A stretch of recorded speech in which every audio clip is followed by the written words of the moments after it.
Hello and welcome back to the channel, back to Mr. Talbot Maths, and today we're going to be looking at frustums, which I think is one of the coolest 3D shapes. I've kind of given the game away a bit there. I'll start answering one of the questions: what is a frustum? What is a 3D shape? Now we're going to be looking at volume, surface area, and how to work those things out, and why they are kind of a problem with this shape and why they might be challenging. How to overcome those problems. And I'm going to try my best to keep the video down 10 minutes this week. I say this every week, but I'm going to do my best. Okay, so there's a couple of questions. What is a frustum? Now, I'm going to show you a frustum in a second, but for the moment, I'll just explain it as a pyramid or a cone with the top taken off. And you might be thinking, well, when will this actually come up in reality? One of the most common questions in maths: when will I actually ever use this? Well, if you look just to my left, you will see a lampshade. If I just move out of the way there, so you can see it just up there. There we go. So that lampshade, the actual shade of it, the lampshade bit, that is a frustum. It is it's a cone with the top taken off, but it'd be a very kind of, how would I want to do this? If I come over here, it would be like that. It would be a very kind of tall cone, but it still is a frustum. So we're going to look at things like that. And how would you work out the surface area and volume? Well, you'd work it out in a very similar way to how you'd work out some other compound shapes, in that you'd work out the full cone and then you take away the smaller cone. And that seems quite straightforward to think about, at least. But actually, when we come to some problems, it can actually be quite tricky depending on the information we're given. Okay, so without further ado, let's get into some problems. Okay, so this is a cone. Now, the frustum is if I take away a part of the cone, so the top of the cone, and this, what we're left with here, this bit is the frustum. Okay, so this bit here is the frustum, and that's what we want to work out the volume of, or the surface area. Okay, so that's what we're looking at. Now, another example here, what a frustum looks like. Now, this one is a pyramid, which takes a second to load, and this is on something called GeoGebra.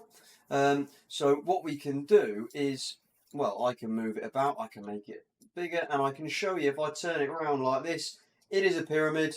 It's just at the top part of the pyramid, a smaller pyramid removed. Now that pyramid is going to have all the same angles in it that the full pyramid would have, so actually it would be a similar shape, and that is going to be crucial to working out the volumes of these shapes. Okay, now obviously you can turn it this way as well, which is quite nice. It allows you to see a good 3D rendering of the shape. Okay, because sometimes it can be quite difficult to imagine what these shapes would look like. Okay, now here's a conical one. So, and then this kind of looks like an upside down lampshade at the moment, but if I change the top radius to something a bit bigger, a bit smaller, and the bottom one a bit bigger, then you do end up with this lampshade kind of shape.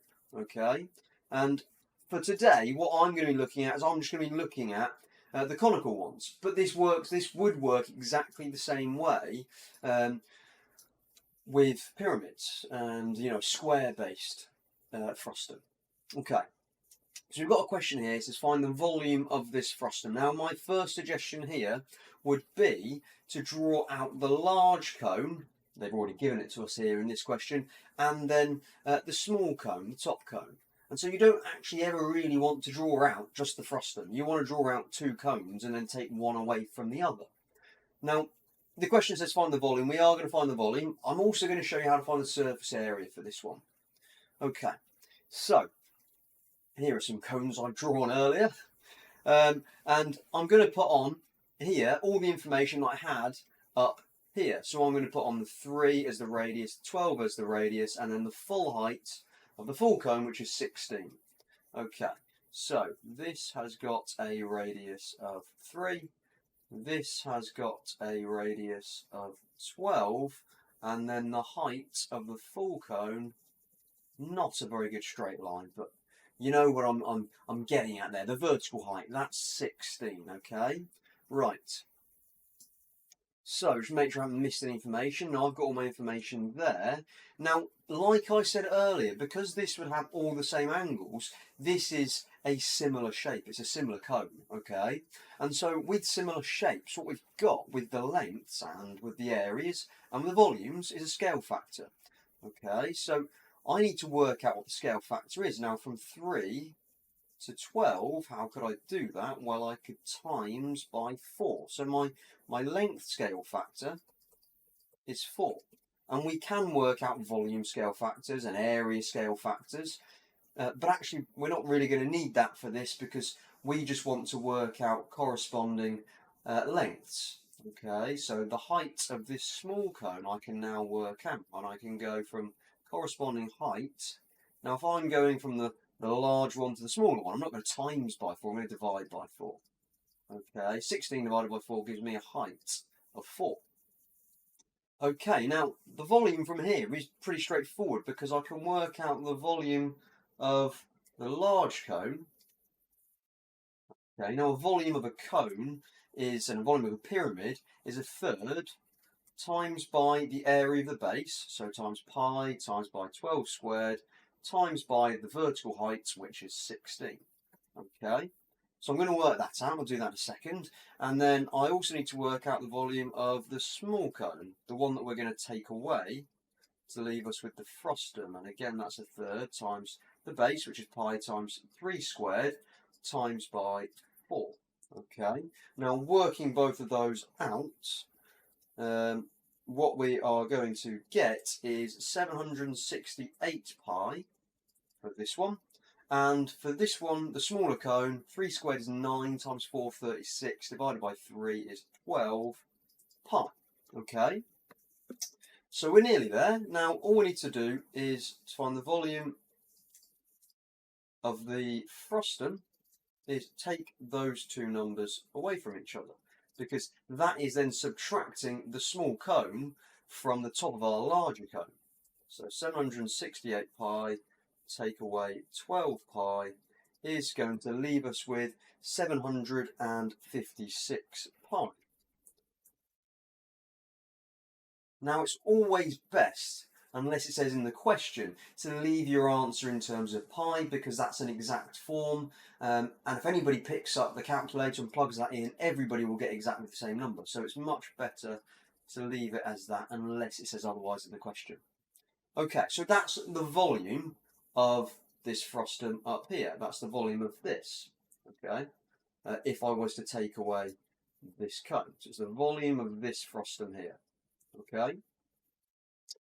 Usually, when you're given a question like this, well, quite often, they'll give you this cone on top, but it will be a dashed line here, okay. But obviously I can take it away and show you the frustum here. So I just originally left the cone there so we could see that that was the full height of this frustum, okay. Right, now what I'm going to do is I'm going to work out the surface area of this frustum as well. So that is going to mean that I need to work out the curved surface area, okay, this curved face, and then I need to add the top circle and I need to add the bottom circle, okay. So, how do we, well, the top circle and the bottom circle, straightforward, okay, pi r squared. How do we work out the curved surface area? That's a little bit trickier, okay. So, we're going to have a go at doing that. And I'm just going to separate it off here. So we're doing surface area now. Now, the curved surface area of a cone is pi RL, okay? Now, what I need to do is work out L, which is the slanted length. Now, if I take this and I put it inside my cone, remember it should have been a vertical line, I'm not very good at drawing, straight line, straight up. That's my vertical height, this is my radius, so I can work out my slanted length using Pythagoras, okay, which is what I'm going to do. So, slanted length of my full cone, I could say large cone, or big cone, one of the two, just so I'm clear, because I'm going to have to do this small cone as well. well, actually, I can just use my scale factor, can't I? So that is going to be equal to the square root, using Pythagoras, of 12 squared plus the vertical height, which was 16 squared. Okay, and that gives me a slanted length of 20. Okay, so this here is 20. Now, what I do want to do is just delete this bit because that is actually from this 16 here. Okay, now the slanted length from this 20 is going to get me that slanted length there. So I have to come underneath here. But again, we're going to divide by 4 because that's my scale factor, and that will give me the slanted length of the small one of 5. Okay, so now I can work out the slanted length of the small cone. So the slanted length of the small cone, I've already worked it out, sorry, is 5.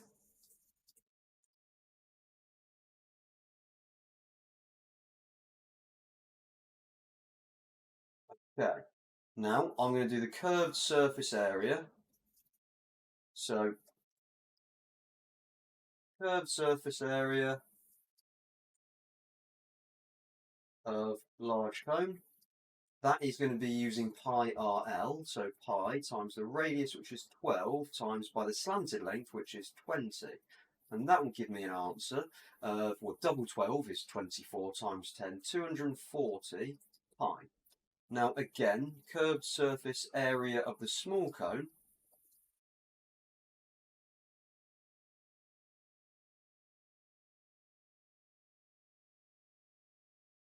is pi times by the radius, which I'm going to write is 3, times by the slanted length, which is 5. And that gives me an answer of 15 pi. Okay, now, very nearly there. Curved surface area of the frustum is going to be those two subtracted from each other. Curved surface area of the frustum is going to be 240 pi, take away 15 pi, which leaves us with 225 pi. Okay, now the total surface area, nearly finished,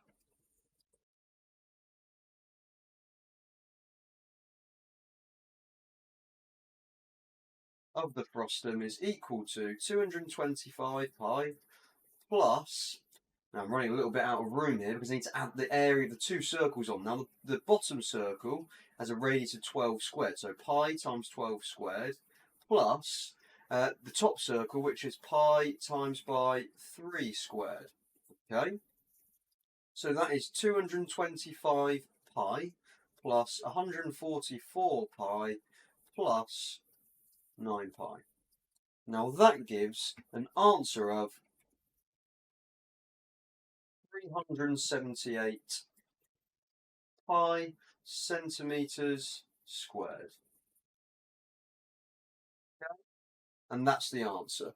Now, there's quite a lot of elements there, and I'm quite aware I've already gone over 10 minutes. But what I want to leave you with is an interesting question to think about in terms of frustums, one that's a little bit more complicated, and I'll give you an idea of how to get started with it. So it's to do with algebra, basically, or you can use algebra to solve it, I should say. So that's how you do the surface area and the volume of a frustum using scale factors to find the lengths, corresponding lengths of the full large cone and the smaller cone. And it's a little bit messy here, but you don't always have to write these lines and divide and times by 4 if you know what you're doing. But you have to use that method, okay?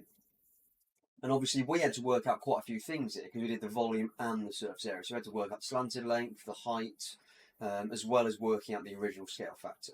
Okay, now just before I go, I want to leave you with this question. Now, this question is a little bit of a poses a different problem, let's say, because it doesn't give you the full height. It gives you the height of the frustum, but it does give you corresponding lengths: 10 for the radius of the full cone and 2 for the radius of the small cone. And then you can use that to get a scale factor, but you've got a bit of a problem. Okay, now I'll quickly show you how to get started with this. So check my numbers again. I've got 10, 2 and 5. So 10 would be here, 2 would be here, and 5 is up to here, but I don't know what the rest is, so I'm going to call the height of the small cone x, so I'm going to call the full height of the cone 5, which is up to here, plus x. Now the scale factor is times 5, so to get x to work out our lengths here, which is the problem with this one, we would do x times 5 gives us 5 plus x. So we get x times 5, that's 5x, is equal to 5 plus x. Take away x from both sides, and we end up with 4x is equal to 5. Divide by 4 on both sides, and we end up with x is equal to 5 over 4. Now, once you've got that, then it's exactly the same problem as we had before, but obviously there's that challenge at the start, that difficulty in terms of how you would work that out. So this is the method to deal with problems like this with frustums. Once you've got that length, as we say, it's it's the same as the last problem.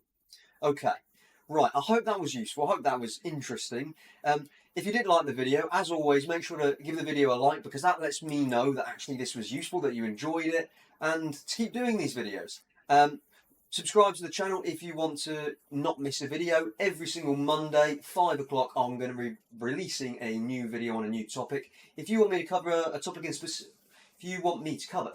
specifically, if I can get my words right, put it in the comments down below. Let me know what you want me to cover. And of course, it's always a good idea to turn notifications on as well, so you don't miss a video. Okay, right. It's been great, and I will see you in next week's video. Bye-bye.